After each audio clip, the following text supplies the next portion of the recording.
إله إلا الله وحده لا شريك له محمدا عبده ورسوله أما بعد السلام عليكم ورحمة الله وبركاته daawwattoota fi dhaggeeffattoota hordoftoota garee Zoom barnoota tajwiidaa keenya kan arraan tanaa iddoo kalee itti dhaabne irratti fufna kutaa shanaffaa isaati jechuudha. Kutaa afuraffaa kan kalee keessatti waa'ee ma'anaa yookaan ibsa qur'aanaatii fi taariiful qur'aan al-kariim waan jedhu akkasuma ammas tawaatura jechuun maal akka ta'ee fi qur'aanni akkaataa meeqatti akka nu bira gahe waliin ilaallee turre har'a iddoo itti dhaabne irraa itti fufna. Qur'aanni kalee akka dubbannetti akkaataa lamaan nu gahuu isaa jumlaadhaan ilaallee turre. Akkaataa lamaan nu gahuu isaa jumlaan ilaallee turre. Lamaanis bifti tokkoffaa bifa barreeffamaatiin, bifti lammaffaa ammoo bifa sagaleedhaatiin nu gahuu isaa kalee jumlatti yookaan dimshaashumatti ilaallee turre jechuudha. Har'a takka takkatti gargar foonee waliin laallaa jechuudha. Tokkoffaa irratti hoggaanii fi agartee seennu kan jalqabaadha. Kuma arguu jirtan maraaxilu tadwiin al-Qur'aan al-Kariim irraa kan duraa kitaabatu kulli maqxacin gaddabarsi kitaabatu kulli maqxacin fawra nuzuulihi bayna yadayi nabiyyi sallallahu alayhi wa sallam barreessuudha cufa cittuu yookaan aayatoowwan qur'aanaa irraa tataatee hundaahuu barreessuudhaani bifa barreeffamaatiin nu ga'e. Fawra nuzuulihi hoggaa qur'aanni bu'uusan yeruma qur'aanni bu'uusan yeruma sanitti hogguma sanitti agartee barreessuudhaani jechuudha. Bayna yadayi nabiyyi sallallahu alayhi wa sallam wal wahyu haadir osuma agartee wahyiinis bu'uun isaa ittuma jiruutiti yeruma sanitti qur'aanni barreeffamuu ture jechuudha. Inni tokkoffaa akkaataa kanaa jechuudha. Akkuma arguu jirtan gariin namaa halluu irra barreeffata, kaan lafee irra barreeffata, kaan xalayaa irra barreeffata. Namuu waan isaa mijjaa irratti babarreeffachuu ture barreessitoonni rasuula rabbii sallallahu alaihi wasallam akkuma kalee dubbanne sanitti hoggaa qur'aanii dhufee qur'aanni kun suuraa kanaa bakka sanitti barreessaa suuraa akkanaatii bakka san kaayaa aayata sanitti ana bakka san kaayaa jedhee rasuul rabbii sallallahu alaihi wasallam barreessitoota isaa itti himuu ture jechuudha. Kanarratti ragaan maali jennaan qaala Zayd ibn Saabit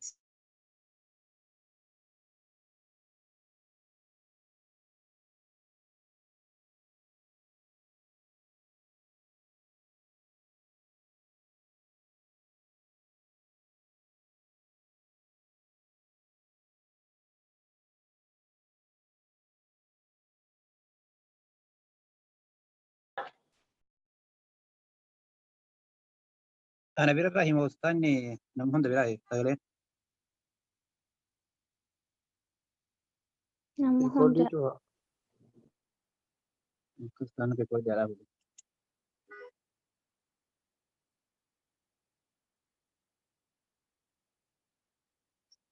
kun ammas maal jee rasuul rabbii sallallahu alaihi wasallam أستاذ namni سغلين qur'aana irraa qara'uu tahu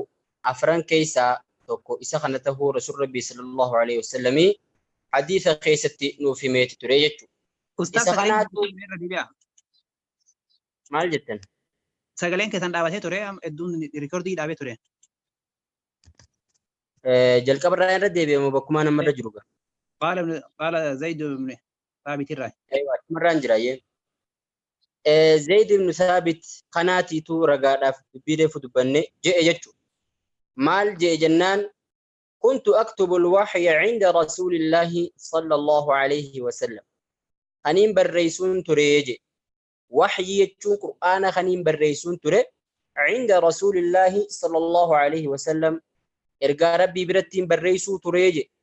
وهو يملي علي حالا الرقراء رسول ربي صلى الله عليه وسلم نرتي قراء أنجلاهم بالرئيسا تريجي فإذا فرغت هقانين بريفما قرآن خنرا راود قال نانجا إرقى ربي نجيها في رحمن الرجها الراجرات اقرأ دبسي نانجاجي وان سلا بريسي جسن دبسي نانجاجي فأقرأه نين دبسنين قرأ فإن كان فيه سقط يوني في ونين أمبر ريسسن كيسا أكا رسول الله هنجئين يوخاهو دوغم قرر خجراتو تاتي أقامه نفس الريسين نف درير ساجي لا الكلمة ديما دانكاي فإن كان فيه سقط أقامه أكني فينا نتقول نمني مان فديكا فدي الدبسي بالريسين جنة كلمة ديما دان بكتنا خايلة فإن كان فيه سقط بري فما نمبر سخن خيسا قرآن الراهو خيسا جراتو تاتي سريس وما هو رسول ربي صلى الله عليه وسلم ميدود بسنان جاي وقندو بسيو دقون قرر خيسا جراتي أقامه نفس الرئيسة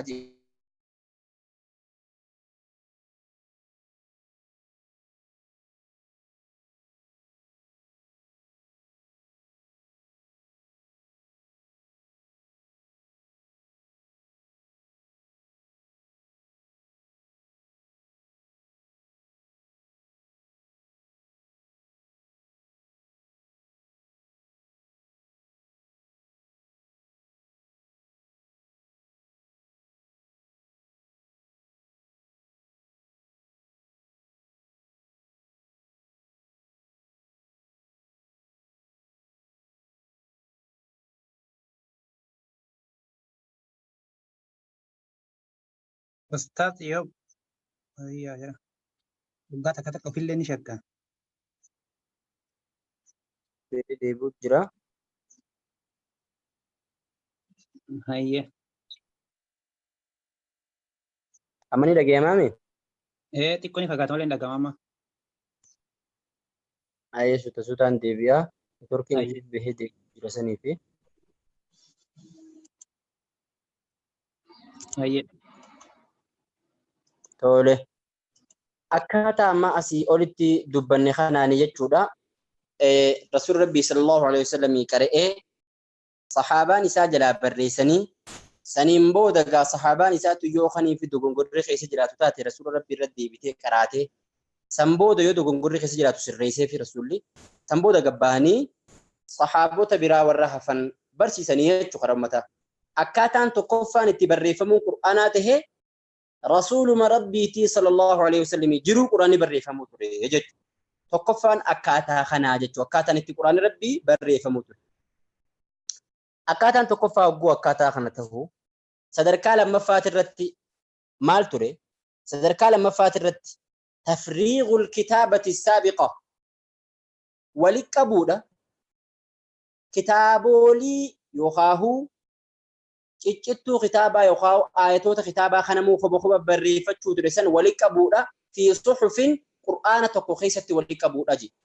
زمن أبي بكر الصديق رضي الله عنه وارضاه زمن أبي بكر قرآن تقوخيستي ولك أبوراتو قرأميجي صدركا لما فردتي كونيس أكاتا اتتهي كبا قرآني نموغا أكما صدركا تقفردت دبنيت الرساني نمو چتو إسا خيسا بريفتي ديموني ملي بكتك ولك ومنجرو أخنا الراها بكتك ولك برا نمو دروما دقا إرقودا نما حافظة قرآن بيغا هدو نما حافظات هدو وانجرو نما هدوتو نما هدون نماس برسيسو دندها نما هدوتو حفظيتس جراجتو حتى إذا قدان إساني حاجة وني إسان برتن قرآن ما في وني إسان برسانيس قرآن ما تيجو حاجة سنتي هدون نما قرآن بيخوت رجي وقال نبيين كنيا عليه الصلاة والسلام دعاء إسابود أبي بكر وانتقابتي أنقو قبتي خليفة ما بكساب أوتا قبتي بمبودتي لولا تطوري لولا مرتديرة تدورو لا تطوري سينا بكتنا جرا كاتان التي قرآن خوالي كبامون قول أميتو زمن آيوكي غيسا لولوتا مرتديرة تدولان كيسا لولا كان جبا دالو لخمي ينان لولا مسيلمة الكذاب وجين يمن كيستي قرآني يجتو لولا يا ماما خنجامو دام بيكم لولا يا ماما خجامو دام بيكم وخان الرتي صحابان هدون ورّكا سلم ورّكا أبو حذيفة فان دؤني جتّو ورّكا سالم مولى أبي حذيفة فان دؤني جتّو نموت هدوتو dhume warra qur'aana rasuul rabbii sallallahu alaihi wasallam irraa qara'aa jee hedduu dhume jechuudha. Hatta qurraa'ota hedduu dhume hanga ja'an takka lola san keessatti sahaabaan rasuul rabbii hedduun dhumte jechuudha. Kanarraa ka'uudhaan Umar eega sahaabaan qur'aana beetu hedduu dhumte qur'aanni kun nama sirritti qara'u waa nama sirritti nama qaraa'isu dhabuutu mala waan jiru yaanni isaa akkaatuma kanaan dulliin dhaabbatu sahaabaanis dhumuun ooltu akkaatuma kanaan booda qur'aana kana keessa namni wal dhabuutu mala qur'aanni kun akka kanaa sirrii jee waan qur'aana kanarratti wani nama walitti qabu hin jirreef jecha je'ee qur'aanni kun walitti qabamuudha qabaa haja'u yaade Umar ibn al-Khattab hoggaa amiirri muuminaa Umar ibn al-Khattab yaada kana yaadu yeroo sanitti khaliifaan rasuul rabbii Abi Bakr as-Siddiq ture jira waan jiruu isaatiin jiruuf jecha Abi Bakr as-Siddiqitti hime jechuudha. Yaada kana goo Abi Bakr as-Siddiqitti himu Abi Bakr as-Siddiq illeen akkamitti waan rasuulli rabbii sallallahu alaihi wasallam hin godhin godhaa je'ee dura dhaabbatee ture jechuudha. Hanga itti qur'aana walitti qabuudha malee wanni takka illee nun jirtu haareenini je'ee osoo itti deddeebisu Abi Bakr makanaahu qomti isaa banamtuuf takkatti jechuudha. Saniin booda maahee eenyu duba dubbii jabduu tanaan dhaabbachuu danda'a. Qur'aana rabbii walitti qabuun dubbii laaftuudhaa miti. Qur'aana rabbii kana walitti qabuudhaan eenyuutu sirritti amaanaa tana bahachuu danda'a jennaan Zayd ibn Thabit je'eetiti eereefi jechuu. Eenyuutu eereef Abi Bakr kanaaf Umarumaatu eereefi jechuu. Akkaataa saniin Zayd yuggaa yaaman maal je'een ati dargaggeessa faxina aqlii qabu. Kanii fi rasuula rabbiitiif alayhi salaatu wassalaam wahyi barreessu turte. Ammas barreeffama kana walitti qabi jechuudhaan akkasitti isa kanarra fidan isa kanallee gaaseenaan dheertuudha hedduu itti deddeebi'anii dirqitti maaliif sahaabaan rasuulaa waan feetirrattu waan ife agartee qur'aanaa fi hadiisa dura dhaabbata jettee yaaddu siin fudhattu maaliif yeroon san agartee yeroo diin jala deemanii malee nama jala deemanii miti. San booda eeganii fi wanni kun waan diini tahuu baree booda Zaydii sirraa fudhatee akkasitti waan kanan akka nurra jaa Zayd ibn Thabit hoggaanii fi seenaa waa'ee kanaa dubbatu gaara qur'aana kana bakka inni jiru walitti qabi jechuurra gaara jiisiiti gaara bakka inni jiru kaas jechuutu nan laaftu ture yeroo sanirra ulfina amaanaa tanaatirraa kan ka'e akkaataa saniin gaa Zayd ibn Thabit yeroo sanitti qur'aana deemee walitti guruudhaaf ulaagaa ittiin qur'aana walitti qabu lafa kaayyate. Namni qur'aana rasuula rabbiitirraa hin barreeffadhe jettan gundi keessanuu naffida ragaa lamaa wajjin naffida kaja'u ulaagaa lafa godhate jechuudha. Namoonni cuftinuu ragaa walleedhaa wajjin isa fiduu jalqaban jechuudha. Hanga namni tokko qofti hafutti kan aayanni lama isa bira jiru. Aayanni lama eenyuun aayanni lamaan kun laqad kaana lakum fi rasuulillah laqad jaa'akum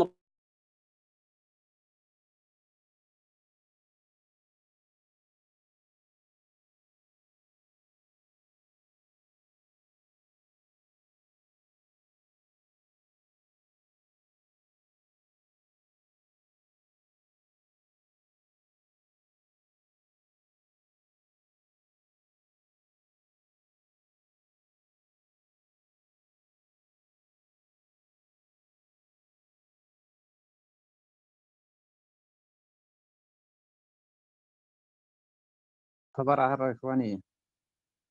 شبكة أستاذ duraan tan qabdu har'uma fidde kanallee rabbi asirreessu fi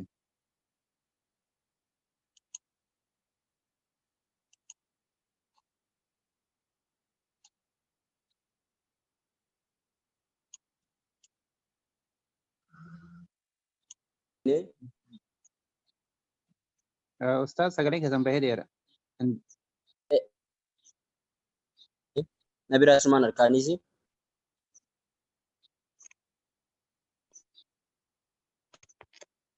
deebitanii amma ayyee ol deebisa. akkasitti namni waan barreesse rasuulaa jedhu ragaa itti fidee ulaagaa tana lafa kaa'u banni kana namni ragaa eenyu yennaan Khuzaymaa jedhama gaa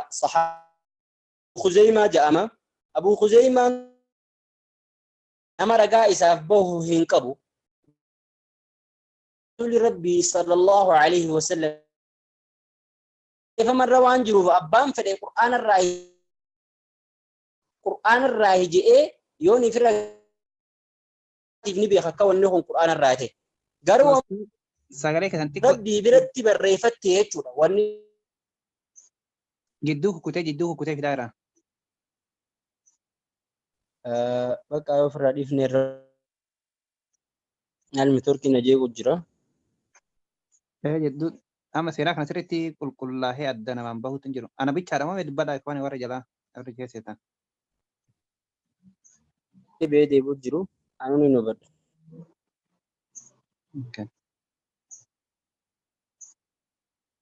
هنا جل كبر برو تدي بينه يا ربي فده Ayya. صلى الله عليه وسلم السلام عليكم ورحمة الله تركي نجيك نجي أن ترى Ayya rabbi isin haa laafisu abshiru. السلام عليكم Waalaikum assalam warahmatullahi wabarakatuh.